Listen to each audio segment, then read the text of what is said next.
سے بلند صلوات اللہم صلی علی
محمد و آل محمد.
کیا آپ کو صحیح اور غلط کے درمیان فرق پیدا کرنے کا شعور آیا ہے یا نہیں آیا؟ اگر ہم کیا مجلسوں کو آپ نے 30 مجلسیں یا 30 سال سے مجلسیں سن رہے ہیں، 10 سال سے سن رہے ہیں، جوان جو ہے 15 سال سے یا 40 سال سے سن رہے ہیں، اگر ان سے یہ پوچھا جائے کہ مجلس امام حسین علیہ السلام سے تم جاتے تھے، مجلس امام حسین علیہ السلام کی روایات کو سنتے تھے، امامت کی گفتگو سنتے تھے، قیامت کی باتیں سنتے تھے، شریعت کی باتیں سنتے تھے، قرآن کی باتیں سنتے تھے، دین کی باتیں سنتے تھے، صراط کی باتیں سنتے تھے، تدبیر کی باتیں سنتے تھے، جنت کی باتیں سنتے تھے، جنت کی باتیں سنتے تھے، تم نے غیر بھی سنا ہے، تم نے خیبر بھی سنا ہے، تم نے خندق بھی سنا ہے، تم نے صفین بھی سنا ہے، غرب کے تم نے کربلا بھی سن لیا، غرب کے کربلا کے بعد تم نے شرح یعقوب کے بارے میں پڑھا، شرح یعقوب بھی پڑھا، شاہ غیبہ بھی پڑھا، زینب کا قیام بھی پڑھا، سجاد کا قیام بھی پڑھا، مختار کا قیام بھی پڑھا، سب کچھ تم نے پڑھا اور سنا، حدیث کو سنا، اس کی باتوں کو سنا، روایت کو سنا، آیت کو سنا، روایت کو سنا، فقیروں کی باتوں کو سنا، فقہاء کے جذبے کو دیکھا، اتنے مدت سے ہم مجلسوں کو یہ سب سن رہے ہیں، مان رہے ہیں، ہم مان رہے ہیں، کیا ہمارے اندر وہ قوت آئی، وہ طاقت آئی کہ ہم جسے مان رہے ہیں وہ دوسروں کو منوا پا رہے ہیں یا نہیں؟ مان لیجیے، میں بس مان لیجیے کہ ہمارے دین کے بارے میں کوئی سوال کرے تو بتائیے آپ کے دین میں کوئی تین ایسی خصوصیت کی جس کی مطلب میں نہ ہو، بتائیے آپ نے کربلا سے مستقیم سے کوئی ایسا درس، کوئی ایسا لیسن، کوئی ایسا سبق مجھے بتائیے کہ جو دوسرے بیان یا دوسرے واقعات سے نہ ملتے ہوں۔ مان لیجیے آپ سے کوئی پوچھے کہ آپ اپنے امام کے بارے میں کوئی ایسی بات مجھے بتائیے کہ ہم بھی مجبور ہو جائیں، آپ کے امام کو اپنا آئیڈیا مانتے ہوئے، اپنا دندا مانتے ہوئے۔ مان لیجیے آپ سے کوئی یہ پوچھ لے کہ واقعی یہ جو جنگ کی باتیں تم نے سنی ہے، یا یہ بدر کی باتیں تم نے سنی ہے، یہ غزو کی باتیں تم نے سنی ہے، یہ ساری چیزیں تم نے سنی تو ہیں، لیکن ہمیں تو کچھ بتاؤ کہ جس سے ہم استفادہ کر سکیں، ہم سبق حاصل کر سکیں۔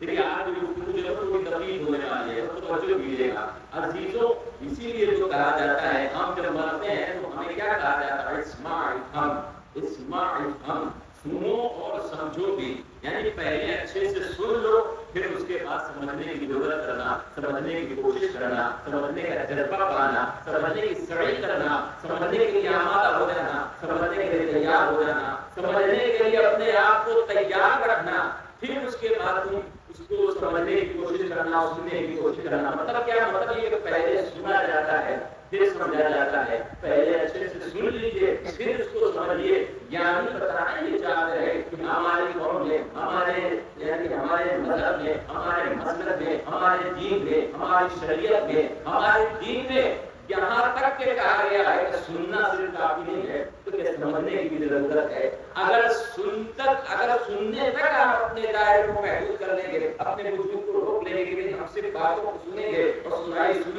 باتوں پر یقین کر لیں گے، تو یاد رکھیے کہ دنیا کے بنائے ہوئے امام اور اللہ کے بنائے ہوئے امام میں کوئی فرق نہ رہے گا۔ اسمع افہم، شانے کو ہلا ہلا کے کہا جاتا ہے، اسمع افہم۔ یہ مرنے والا زندہ تھا، اس کے کان چل رہے تھے، اس کی آنکھ جواب دے رہی تھی، اس کے ناک سلامت تھے، اس کا دل سلامت تھا، اس کی عقل سلامت تھی، اس وقت اس سے کیوں نہیں کہا تم نے اسمع افہم؟ اب جب یہ مردہ قبر کے آغوش کے حوالے کر دیا گیا ہے، آغوش لیٹ میں اٹھا دیا گیا ہے، اب اس کے شانے کو ہلا ہلا کے آپ کیوں کہہ رہے ہیں بار بار اسمع افہم؟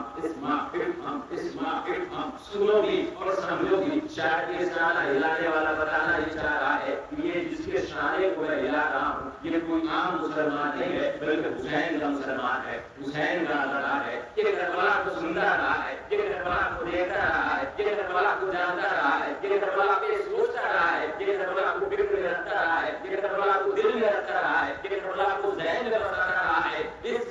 ہم سنتے بھی جاؤ اور سمجھتے بھی جاؤ۔ میں کہوں گا سنیے عزیزوں، جب یہ دین مرنے کے بعد بھی کہتا ہے کہ سنو اور سمجھو، سنو اور سمجھو، تو اب اس دین سے آپ یہ سوال کیجئے جو دین مرنے کے بعد ہم سے یہ تقاضا کرتا ہے، ہم سے یہ ڈیمانڈ کرتا ہے، ہم سے یہ مانگ کرتا ہے کہ سنو اور سمجھو، تو کیا وہ دین زندگی میں نہیں کہے گا مجلسوں کو صرف سنو نہیں بلکہ مجلسوں کو سمجھو، حسین کو صرف سنو نہیں بلکہ حسین کو سمجھو، دین کو صرف سنو نہیں بلکہ دین کو سمجھو، قدیر کو صرف سنو نہیں بلکہ قدیر کو سمجھو، مولا کو صرف سنو نہیں مولا کو سمجھو، امام کو صرف سنو نہیں بلکہ امام کو سمجھتے چلے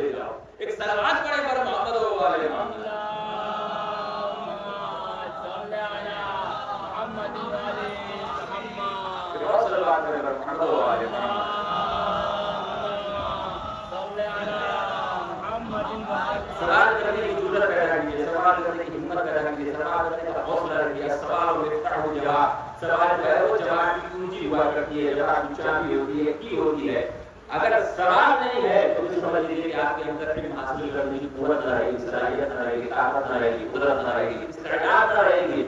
آپ اس کے قابل نہیں ہو پائیں گے کسی بھی چیز کو اچھے سے سمجھے. آپ کی کلاس میں بیٹھتے ہیں, اگر استاد کو سب سے زیادہ اگر وہ شاگرد پسند آتا ہے, وہ شاگرد پسند آتا ہے جو سوال سے سوال کرتا رہے, سوال سے سوال کرتا رہے. کیوں؟ اچھا ایسا استاد ہی اسے پسند کرتا ہے جس سے سارے سوال کے جواب موجود ہوں.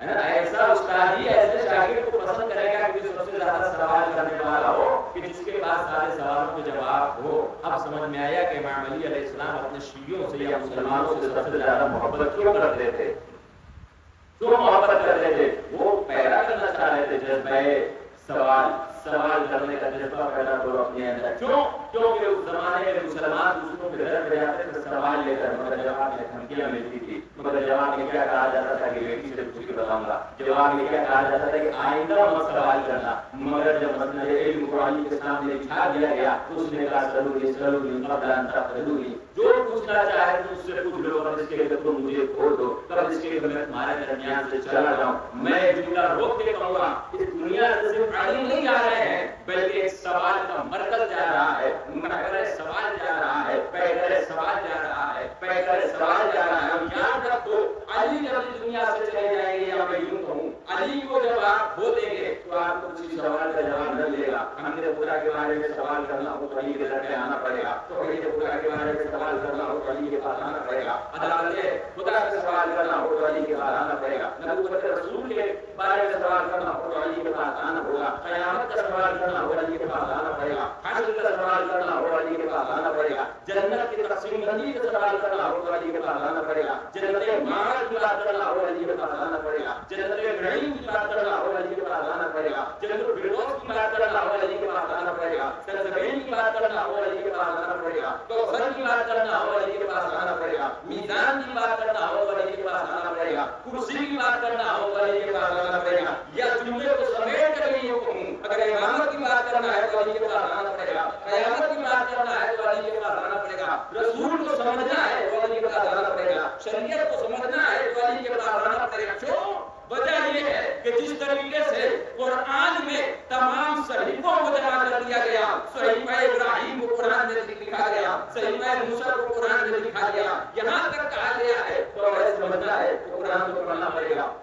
انجیل سمجھنا ہے تو قرآن کو سمجھنا پڑے گا. زبور سمجھنا ہے تو قرآن کو سمجھنا پڑے گا. کیونکہ قرآن وہ کتاب ہے کہ جس کے اندر دنیا کے تمام علم کو جمع کر دیا گیا ہے. ساری کتابیں, سارے علم جس کتاب میں جمع ہو جائے وہ قرآن مبین ہوتا ہے, اور پوری دنیا کا علم جس امام میں جمع ہو جائے وہ امام مبین ہوتا ہے. ایک سلوات پڑھے گا محمد و آل محمد.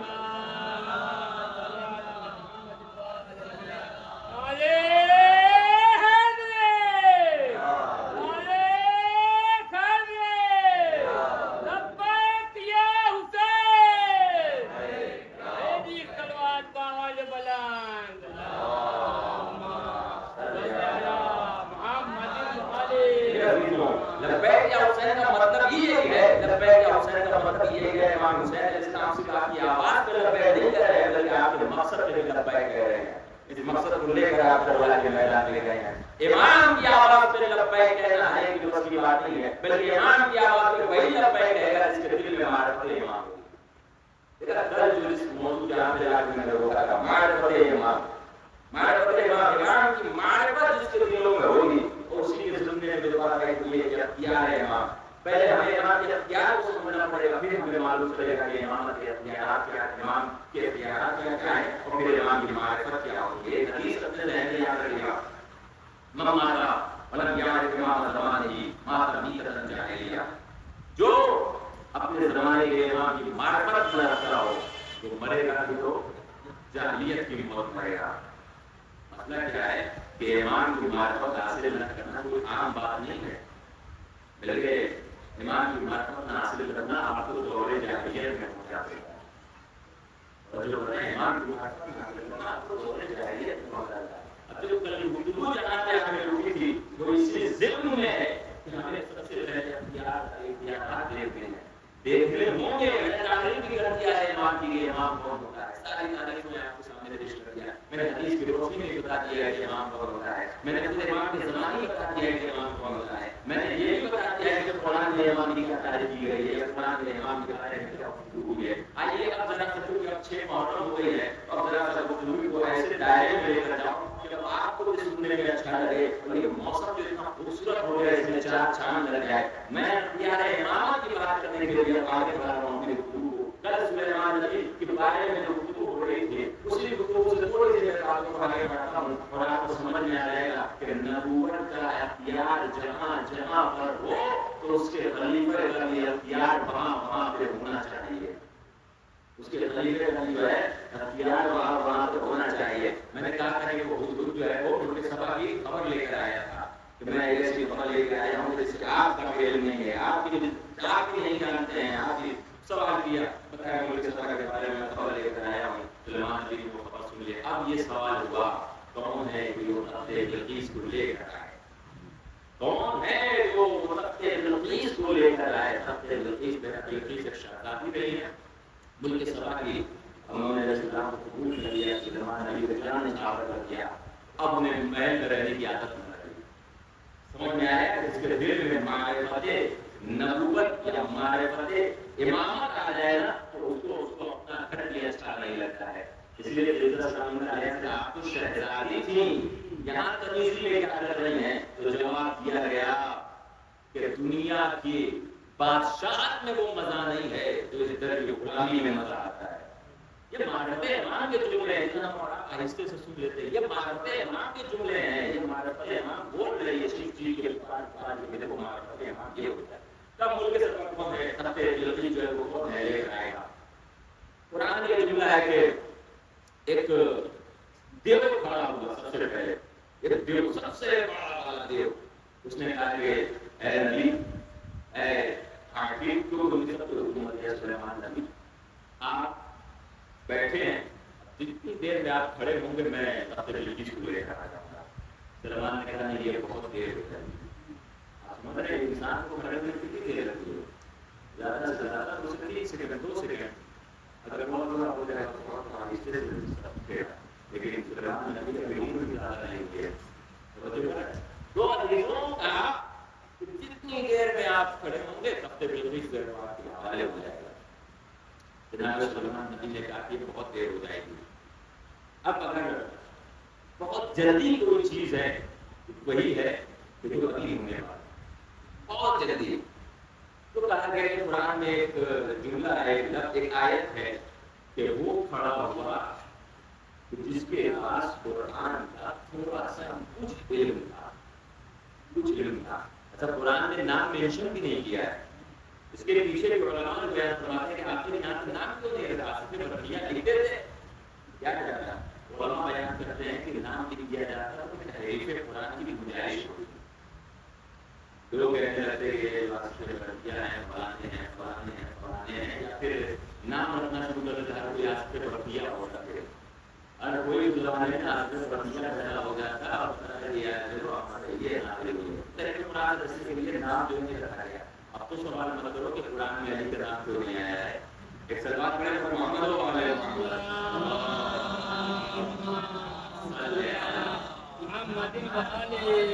وہاں پہ یہ خدشہ تھا کہ آصف برقیہ کا نام آصف برقیہ کی خصوصیت چرا لی جائے گی.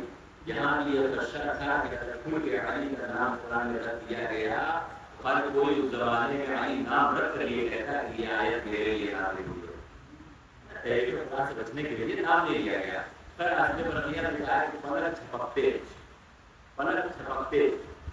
جھپکتے میں تخت بلقیس کو آپ کی خدمت میں لے آؤں گا. قرآن کیا کہہ رہا ہے کہ ان کے پاس جو ہے کتاب مبین کا تھوڑا سا علم تھا. کتنی دیر میں پلک جھپکتے میں. آپ کی پلک جھپکا رہے ہیں آپ کی پلک جھپکا رہے ہیں. آپ جتنا پلک جھپکا رہے ہیں اتنے میں تخت بلقیس نہ جانے کہاں سے چلا آیا. میلوں دور سے تخت بلقیس چلا آیا. میلوں دور سے. اور سائنس بھی جو ہے وہ ابھی تک اس مسئلے میں صرف آدھے تک پہنچی ہے. پورے معاملات کو کور بھی نہیں کر پایا، سمجھ بھی نہیں پایا، سوچ بھی نہیں پایا کہ اور بات ہے کہ زمانہ ترقی کر رہا ہے، یہ ہے کہ 10 گھنٹے کا راستہ 1 گھنٹے میں طے کر رہا ہے، لیکن ابھی اسے آخر وقیہ تک پہنچنے کے لیے مزید وقت درکار ہے۔ ایک سلوات پڑھ کر محمد و علیہ محمد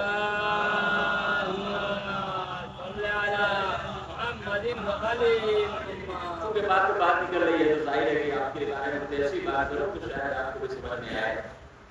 آصف رفیع نے کیا کہا کہ کتاب نوری میں جو ہفتے جو ہے آپ کی خدمت میں اپنے بلقیس کو لے آؤں گا۔ قرآن کی ایک آیت ہے جس میں کہا گیا ہے قرآن جو ہے اس کے ذریعے سے پہاڑوں کو چلایا جا سکتا ہے، زمین کی مسافتوں کو طے کیا جا سکتا ہے، مردوں سے بات کی جا سکتی ہے، زمین کی مسافتوں کو طے کرنا یعنی کم وقت میں زمین کی مسافت کو طے کی جا سکتی ہے۔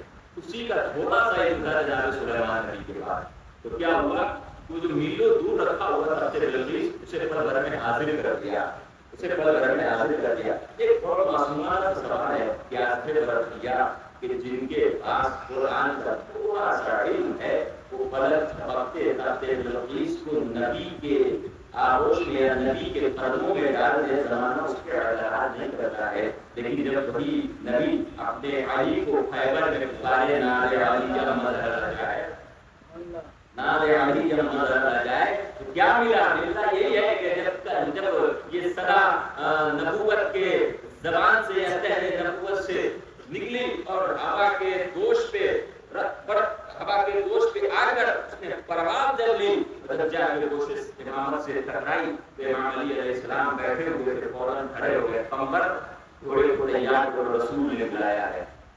تاریخ یہ ملتا ہے کہ مدینے اور خیبر میں تقریباً 80 یا 90 کلومیٹر کا فاصلہ ہے،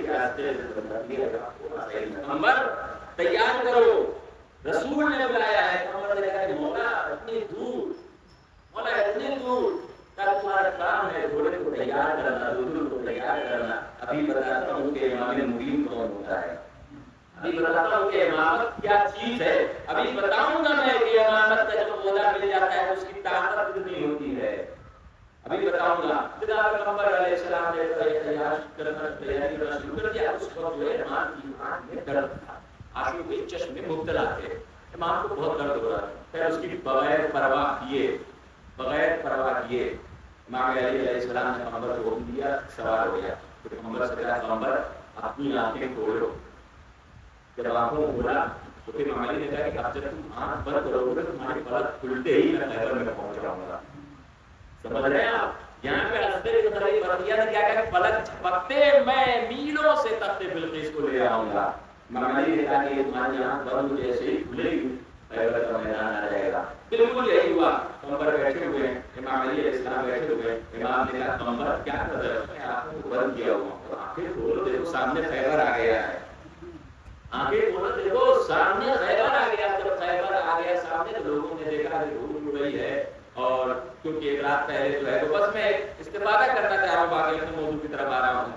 آپ نے دیکھا لوگوں نے انتظار کیا رات بھر، وہ صبح یہاں تک کہ تاریخ ملتا ہے کہ ایک صاحب جو ہے وہ صبح اٹھ کے نماز کے بعد رسول کے پاس آ گئے، یا رسول اللہ بتا دیجیے وہ مرد کون ہے، بتا دیجیے آپ علم کسے دینے والے ہیں۔ یعنی اتنے پریشان تھے، اتنی کوشش کر رہے تھے، کاش تم محنت کر لیتے تو تمہیں دن بھر رات بھر جاگنے کی ضرورت نہ ہوتی، کاش تم رسول کے اعتماد کو حاصل کر لیتے، کاش تم رسول کے حوصلے کو جیت جاتے، رسول کو بدل دیتے تم، یا کاش تم قربت رسول اللہ حاصل کر لیتے، تمہیں رات بھر جاگنے کی ضرورت نہ پڑتی۔ بلکہ جو قربت رسول اللہ حاصل کر لیتا ہے وہ مدینے میں بھی ہوتا ہے تو خیبر میں اسے بلا لیا جاتا ہے۔ ایک صلوات پڑھے اور محمد والے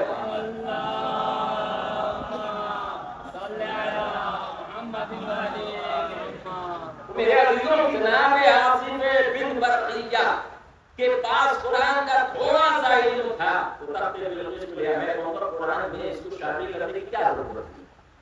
کیوں قرآن میں جو اس قصے کو بیان کیا گیا ہے، کیوں اس واقعے کو بیان کیا ہے، توجہ کیجیے گا، کیوں اس واقعے کو بیان کیا گیا ہے، کیوں اسے یہاں پہ جگہ دی گئی، کیوں اس داستان کو رکھا گیا ہے؟ علماء فرماتے ہیں کہ قرآن میں جو واقعات بیان ہوئے ہیں اس کی وجہ یہ ہے کہ تاکہ تم عبرت حاصل کر سکو، تاکہ تم عبرت حاصل کر سکو، تاکہ تم جان سکو، تاکہ تم سمجھ سکو تم تو ابھی کچھ جھوٹ نہیں بولے، تم سے بڑے بڑے جھوٹے گزر چکے ہیں۔ قرآن میں ان کی تعریفیں پڑھ کے دیکھ لو، کوئی ان کا نام و نشان تک نہیں ہے، کوئی نام و نشان نہیں ہے، تو حضرت رفیع کا ذکر کیوں ہوا ہے؟ کیوں ہوا ہے؟ اگر آپ حضرت رفیع کا رشتہ دیکھیں گے تو کیا ہے؟ سب سے پہلے وہ بھانجے ہیں، جناب سلیمان نبی کے بھانجے ہیں۔ دوسرا کیا ہے؟ وہ وزیر جناب سلیمان ہے۔ تیسرا کیا ہے؟ وہ شاگرد جناب سلیمان ہے۔ قرآن یہ ایسے ہی نہیں تذکرہ کر رہا ہے بلکہ بتا رہا ہے کہ دیکھو نبوت کا اصل جانشین کسے ہونا چاہیے، نبوت کا اصل خلیفہ، نبوت کا وسیع کسے ہونا چاہیے، قرآن کی نظر سے دیکھنا پڑے گا۔ کیا ہے؟ بھانجے، شاگرد اور وزیر۔ اب اگر ہم نے اس کا کمپیریزن کیا، تقابل کیا تو ہمیں ملا کہ امام علی علیہ السلام رسول کے درمیان ایک رشتہ ہے جو داماد کا رشتہ ہے اور بھائی کا رشتہ ہے، یعنی نسلاً آج کے بن بردیہ اور سلیمان نبی کے رشتہ تھا، اس سے میچ ہو گیا۔ اس کے بعد شاگرد، نبی کے شاگرد ہیں امام علی علیہ السلام، پوچھا کہ آپ کے معلم کون ہیں؟ امام نے فرمایا کہ ہمارا معلم رسول اللہ ہے، میرا استاد رسول اللہ، رسول نے مجھے ایسے تعلیم دی ہے جیسے پرندے کی ماں اپنے بچے کو دانا چلاتی ہے۔ اور تیسرا جملہ کیا ہے؟ یہ وسیع تھے، وزیر تھے۔ امام علی علیہ السلام کے بعد رسول نے فرمایا کہ علی جو ہے میرے وسیع بھی ہیں، وزیر بھی ہیں، جانشین بھی ہیں۔ اب یہ باتیں رکھنے کا مقصد یہ ہے، بتانا یہ چاہ رہا ہے کہ دیکھو نبوت کا وسیع، نبوت کا جو وزیر ہوتا ہے اس کا معیار کیا ہوتا ہے، وہ کس مقام پہ ہوتا ہے۔ اب میں جملہ روک کے ایک بار، میں گفتگو روک کے ایک بات یہ کہہ دوں، جب وزارت سلیمان کا یہ حال ہے، جب وزیر سلیمان کا یہ حال ہے، تو اندازہ لگائیے وزیر محمد کس موج پہ ہوگا، کس اوج پہ ہوگا، کس معراج پہ ہوگا۔ ایک سلوات پڑھے اور محمد و آل محمد۔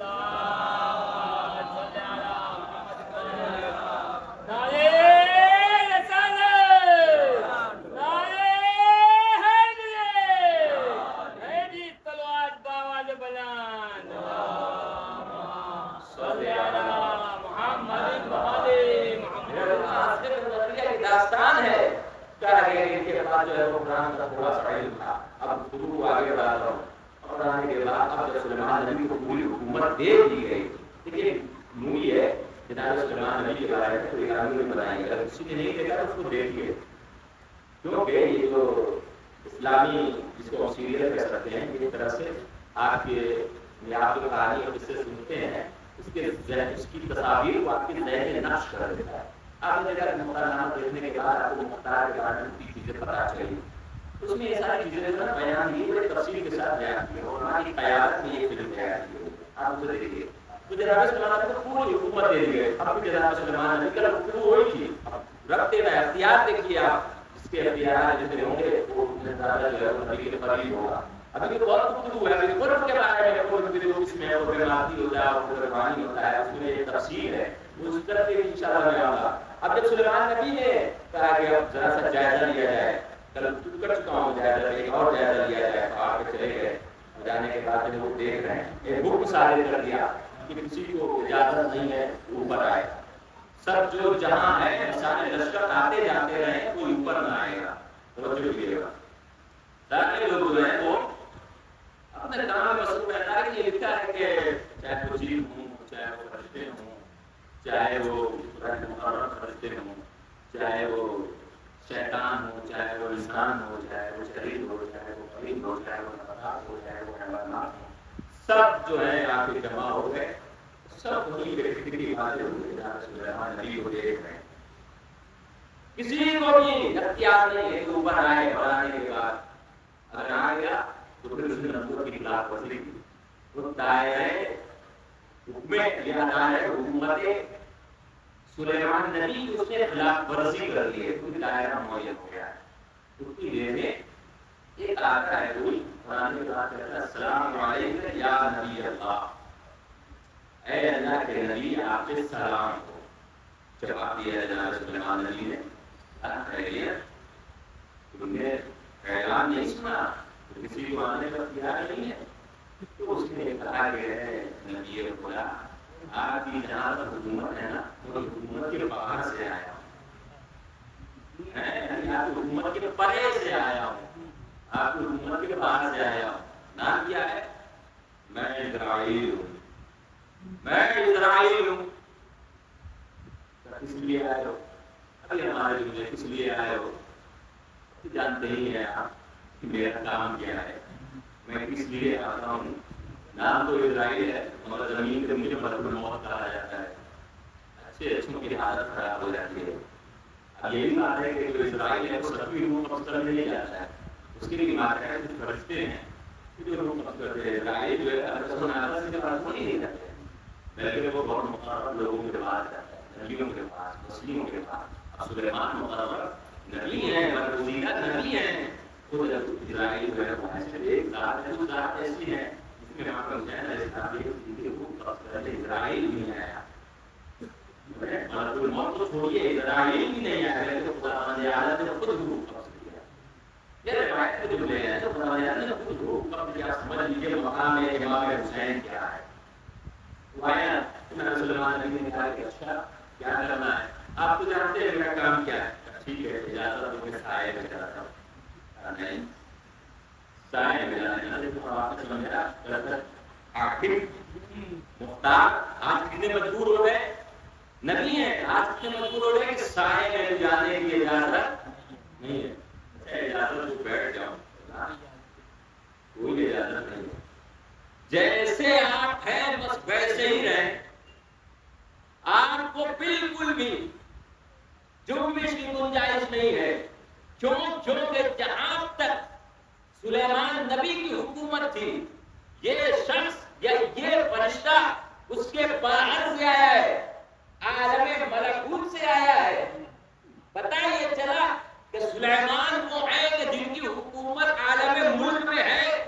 اب اگر دیکھنا ہے کہ کس کی حکومت عالم ملک میں بھی ہے، عالم ملکیت میں بھی ہے، تو آپ کو دیکھنا ہوگا کہ یہ اسرائیل کس کے دروازے پہ آ کے رک گیا تھا، کس کے دروازے پہ آ کے رک گیا تھا۔ اور صرف رکا نہیں بلکہ رسول کو کہنا پڑا، فاطمہ جب تک تم اجازت نہ دو گی ملک الموت گھر میں نہیں آ سکتا۔ ایک سلمان پڑھو بر محمد و آل محمد۔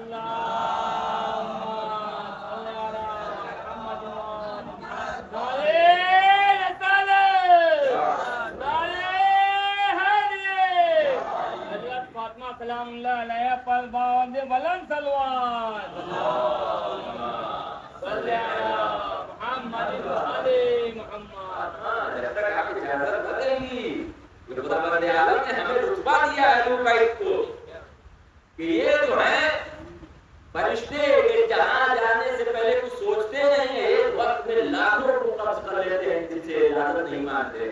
ہمارے در کا امتیاز ہے، یہ ملک الموت جو آیا ہے وہ اجازت لینے کے لیے آیا ہے۔ اب آپ کی تاریخ معلوم ہے کہ فاطمہ نے شہزادی نے اجازت دی، تب وہ داخل ہوا، تب وہ داخل ہوا، تب وہ داخل ہوا۔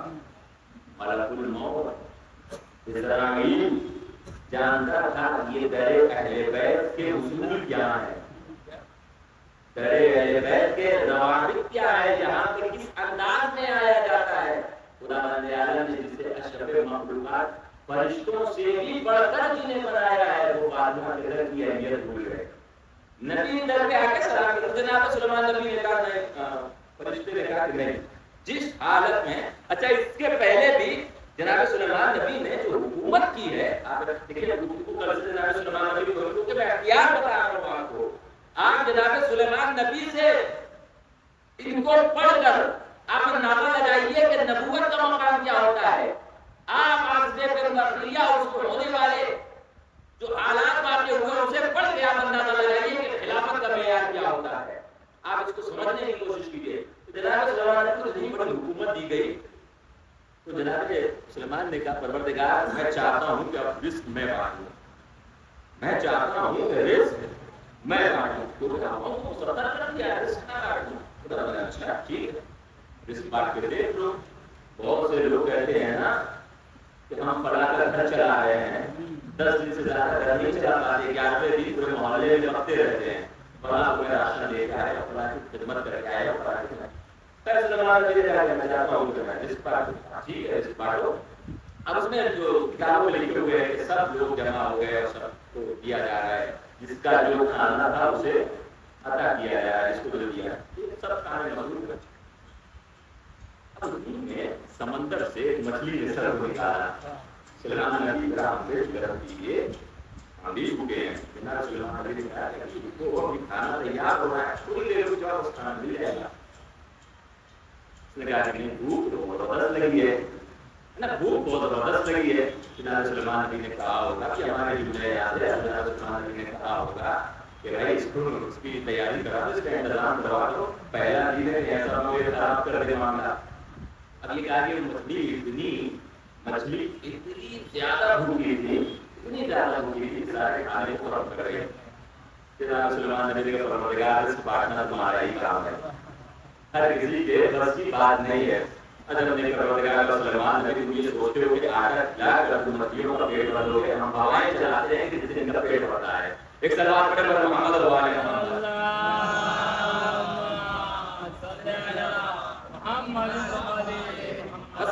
بالکل ختم ہو گیا ہے۔ اب بات یہ کہ سمیٹتے ہوئے تو آپ نے دیکھا کہ جناب سلیمان نبی کا کیا کیا رزق بانٹنے تک کو دے دیا گیا ہے۔ میں رزق بانٹوں گا، رزق کس کا ہے؟ کیا سلیمان نبی کا رزق ہے؟ یا یہ سلیمان نبی بانٹ رہے ہیں؟ کیا یہ سلیمان نبی نے خود اگایا ہے یا خود کے حکم سے آیا ہے؟ نہیں، یہ اللہ کا رزق ہے جو سلیمان نبی بانٹ رہے ہیں۔ ہم بھی تو وہی کہتے ہیں، اللہ کا رزق ہے جو علی بانٹ رہے ہیں۔ ایک سلوات پڑھے پر محمد و آل محمد صلی محمد علی محمد۔ اب یہاں پہ مسقط کا ایک بند یاد آ گیا، شاعر کا ہے، شاید سنا ہوگا، مشہور شاعر جو شعراء کی بستی ہے، عرب سے بات کرنے والے لوگ ہیں۔ امام علی علیہ السلام رزق بانٹتے ہیں، یہ ملا ہے۔ جناب عنبر علیہ السلام کی داستان پڑھ لے، گڑیا کی داستان پڑھ لے، خود ابوذر کے بارے میں پڑھ لے، خود باقاعدہ تشریح دیکھ لے، نبی نے کیا کارنامے کیے ہیں۔ یہ لوگ رزق بانٹتے ہیں۔ ہم کہتے ہیں نا کہ یہ جتنا بھی ہمیں رزق مل رہا ہے یہ مجلس امام حسین کی بدولت مل رہا ہے۔ مطلب کیا ہے؟ امام حسین علیہ السلام ہمیں رزق دیتے ہیں، لیکن وہ رزق ان کا نہیں ہے بلکہ اللہ کا رزق ہے۔ بیچ میں یہ وسیلہ ہے، ہم وسیلے کے قائل ہیں، ہم توسل کے قائل ہیں۔ ہم یہ نہیں کہتے کہ یہ اپنی طرف سے رزق بناتے ہیں اور اسے دیتے ہیں، نہیں، یہ اللہ کے رزق کو جو دیتے ہیں۔ کیا ہے؟ علی ستم کو سراسیر کرنے والا ہے، علی شجاعوں کو تمیم کرنے والا ہے، علی نصیبوں میں ترمیم کرنے والا ہے، علی رزق کا تقسیم کرنے والا ہے۔ سوالیوں کی صداقت اسیر ہو جائے، علی نہ دے تو زمانہ فقیر ہو جائے۔ ایک سلوات پڑھے پر محمد و آل محمد۔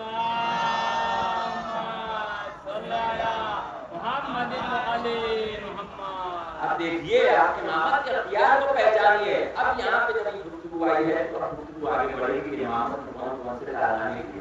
ابھی جو اب میں آیت پڑھا تو اس کا ترجمہ اس لیے نہیں کر رہا ہوں کہ بس ظاہر کرنے کا ضرورت ہے، یہ ترجمہ سب کو معلوم ہے۔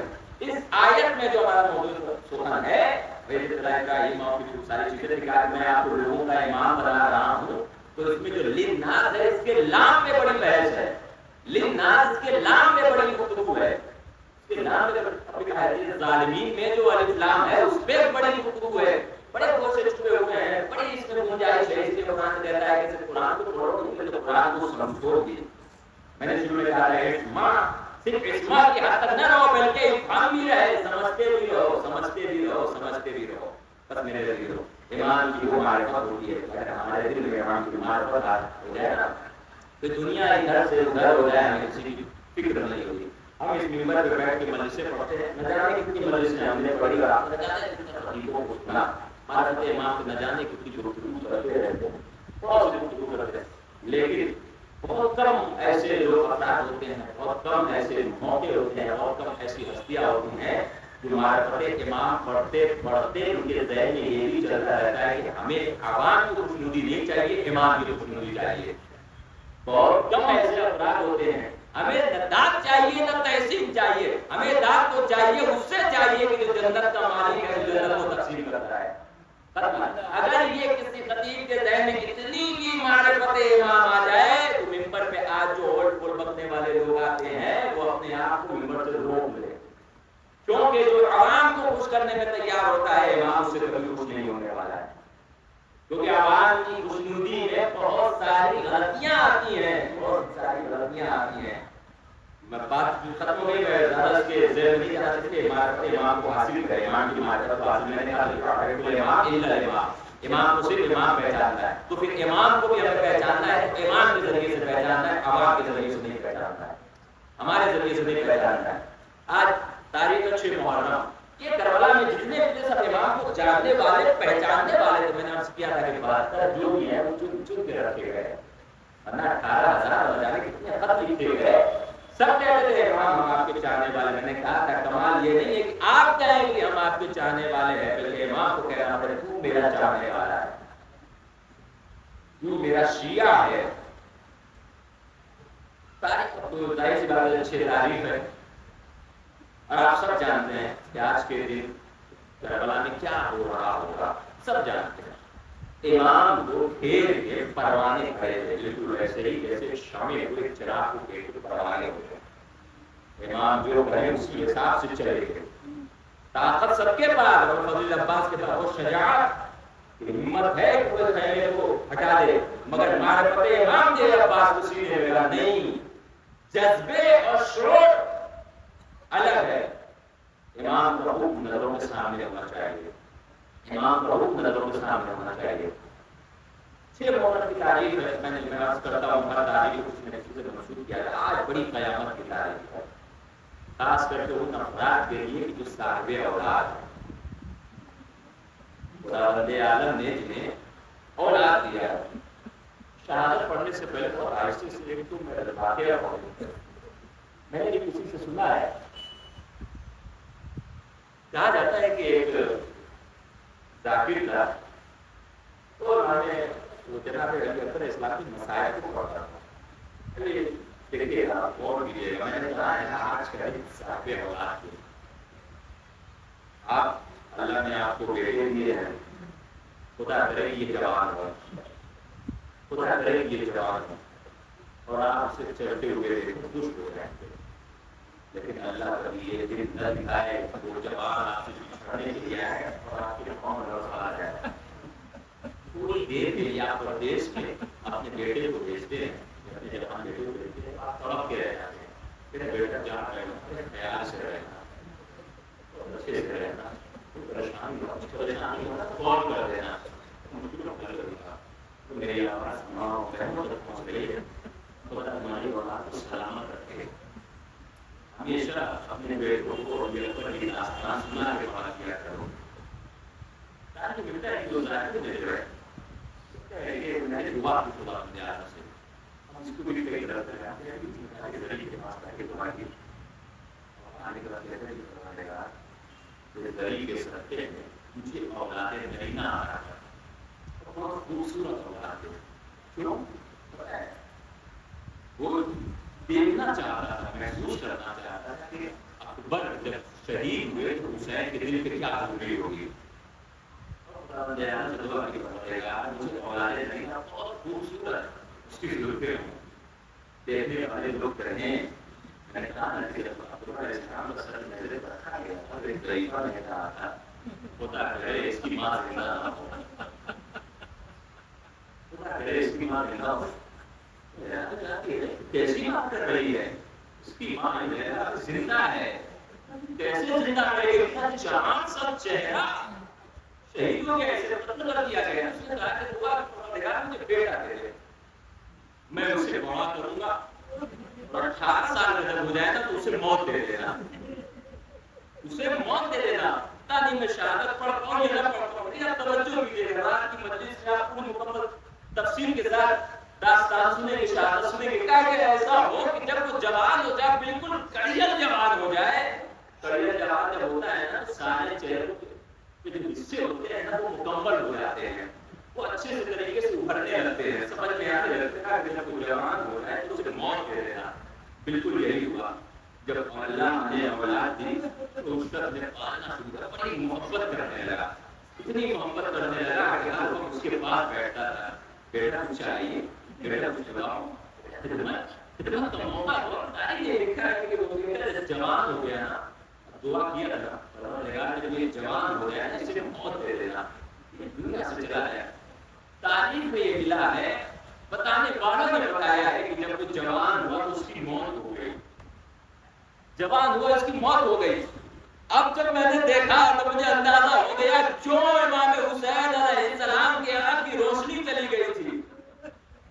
بیٹے کا ابھی کڑیل جوان کا باپ کے ہاتھ میں دم توڑنا کوئی معمولی بات نہیں ہے، بلکہ کسی باپ سے پوچھیے گا کہ جب بیٹے میں کوئی تکلیف ہوتی ہے، بیٹا کسی کے دنیا سے چلا جاتا ہے تو تکلیف کیا ہوتی ہے؟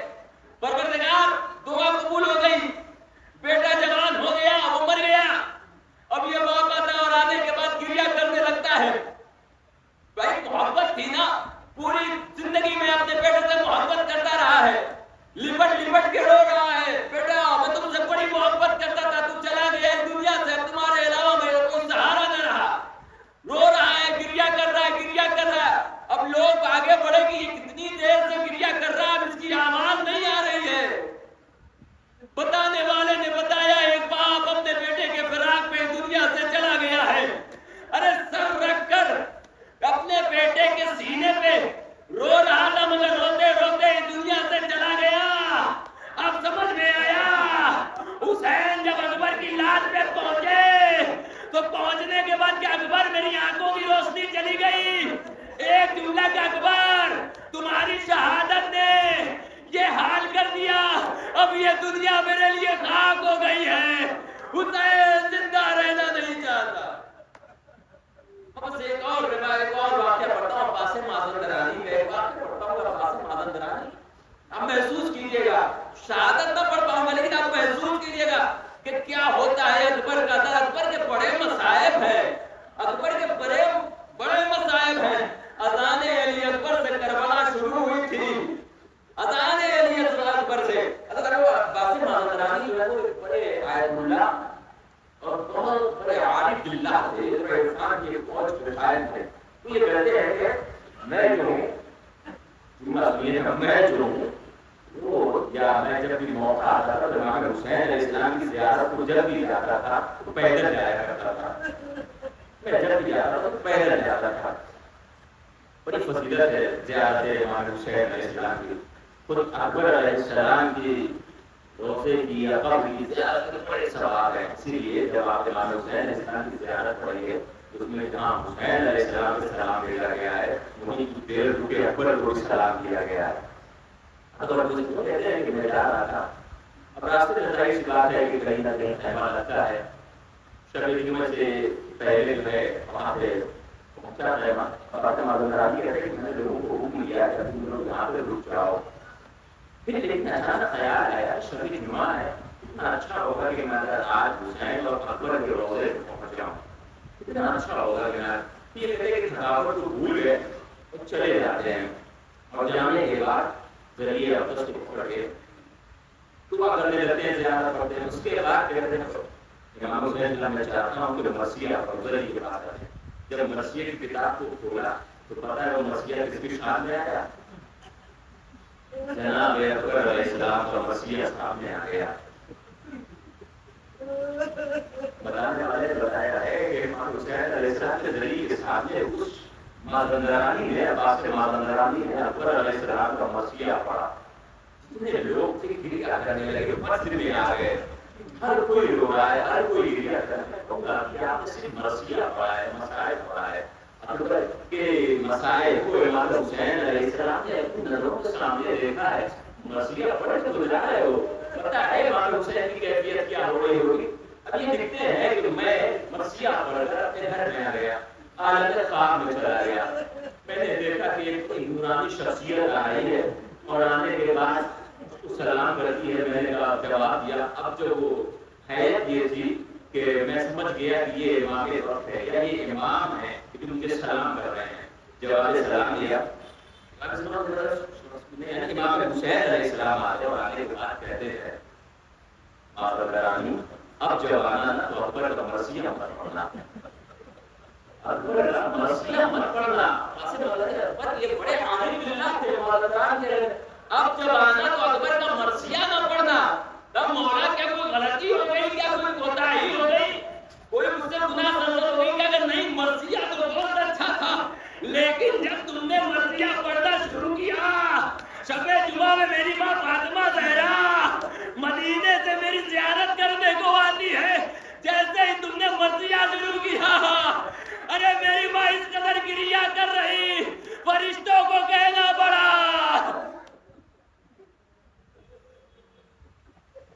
سيعلم الذين ظلموا أيهم ينقلبون ربنا تقبل منا إنك أنت السميع العليم اللهم إني أسألك بحق محمد وأنت المحمود بحق علي وأنت الأعلى بحق فاطمة فاطمة السماوات والأرض بحق الحسن وأنت المحسن بحق الحسين وأنت القديم الإحسان لا إله إلا محمد عليه